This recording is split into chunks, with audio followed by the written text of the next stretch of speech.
Tak henti-hentinya kami akan memuji bagaimana dahsyatnya performa Timnas Indonesia U23 di bawah kepemimpinan pelatih Sintayong.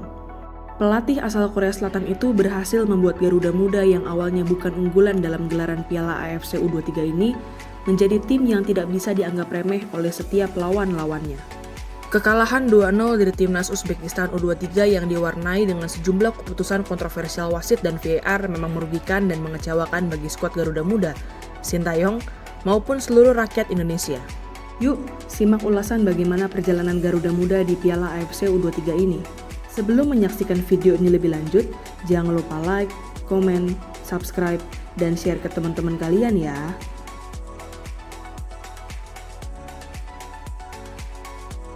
Tidak naif rasanya untuk mengatakan Timnas Indonesia U23 awalnya bukan merupakan unggulan di Piala AFC U23, bahkan hanya untuk sekedar lolos dari fase grup.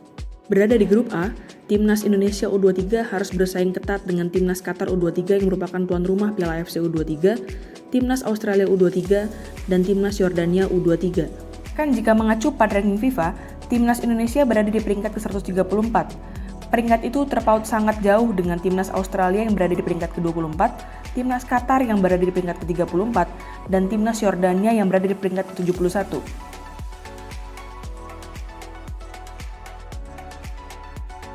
Walaupun tidak diunggulkan sejak awal dan berada di peringkat FIFA terendah dibandingkan dengan timnas-timnas lain di grup A, namun Timnas Indonesia U23 membuktikan bahwa ranking FIFA tidak selalu bisa menjadi tolok ukur yang menentukan hasil pertandingan. Tim asuhan Sintayong memang kalah dari tuan rumah Timnas Qatar U23 dalam pertandingan pembuka grup A. Namun Garuda Muda berhasil mengalahkan Timnas Australia U23 dan Timnas Yordania U23. Dengan hasil itu, Marcelino Ferdinand dan kawan-kawan berhasil lolos dari fase grup sebagai runner-up grup A di bawah tuan rumah Timnas Qatar U23 yang keluar sebagai juara grup. Lolosnya Garuda Muda dari fase grup membuat Pratama Arhan dan kawan-kawan memasuki babak perempat final Piala AFC U23, yang mana ini merupakan tonggak baru dalam sejarah Timnas Indonesia U23. Di babak perempat final, Timnas Indonesia U23 bertemu dengan Timnas Korea Selatan U23 yang merupakan juara grup B. Pertandingan melawan Timnas Korea Selatan U23 dapat dikatakan sebagai ujian berat bagi tim asuhan Sintayong. Sebab, Timnas Korea Selatan U23 merupakan salah satu tim yang difavoritkan untuk menjadi juara. Bahkan secara peringkat FIFA, Timnas Korea Selatan yang menempati peringkat ke-23 berada di atas Timnas Australia U23, Timnas Qatar U23, dan Timnas Yordania U23 yang telah dihadapi oleh Garuda Muda di fase grup. Namun, apa yang terjadi? Timnas Indonesia U23 lagi dan lagi membuktikan kualitasnya dan membuat setiap lawan-lawannya tidak bisa menganggap remeh Garuda Muda. Bermain hingga babak adu penalti, Garuda Muda kembali berhasil mencetak sejarah baru dengan lolos ke babak semifinal.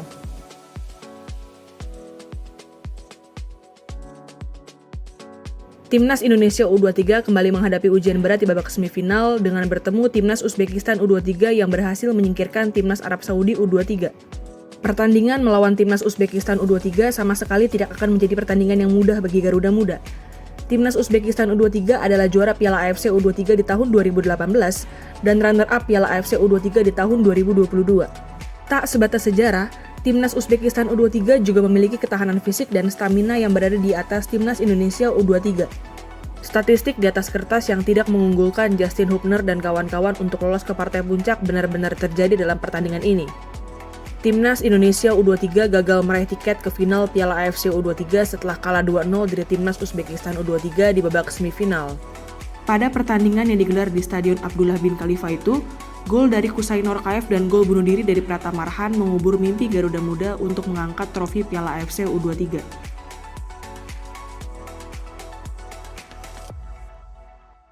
Permainan buruk Timnas Indonesia U23 memang diakui oleh Justin Hubner melalui akun Instagram pribadinya.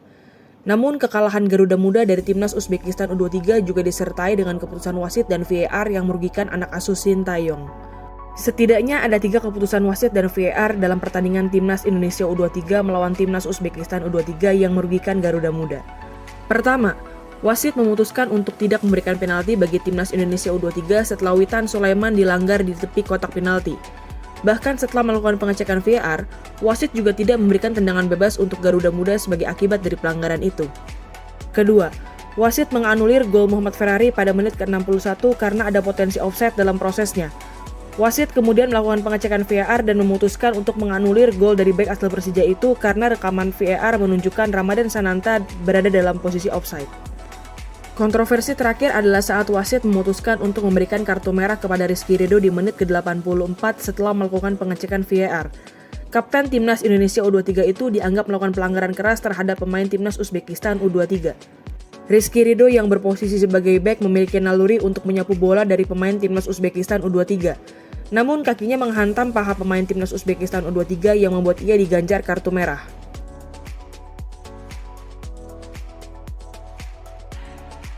Walaupun gagal melangkah ke partai puncak, namun asa Witan Sulaiman dan kawan-kawan untuk bermain di Olimpiade Paris 2024 masih terbuka dengan lebar. Garuda Muda masih berpeluang untuk lolos secara langsung ke Olimpiade Paris 2024 jika berhasil memenangkan pertandingan untuk memperebutkan peringkat ketiga di Piala AFC U23 melawan Timnas Irak U23 besok. Jika tim asuhan Sintayong gagal mendapatkan peringkat ketiga di Piala AFC U23 ini, maka Timnas Indonesia U23 juga masih berpeluang bermain di Olimpiade Paris 2024 melalui jalur play-off melawan Timnas Guinea U23. Gimana nih menurut teman-teman? Apakah Garuda Muda akan memenangkan pertandingan melawan Timnas Irak U23 nanti dan langsung melenggang ke Olimpiade Paris 2024? Tulis di kolom komentar ya.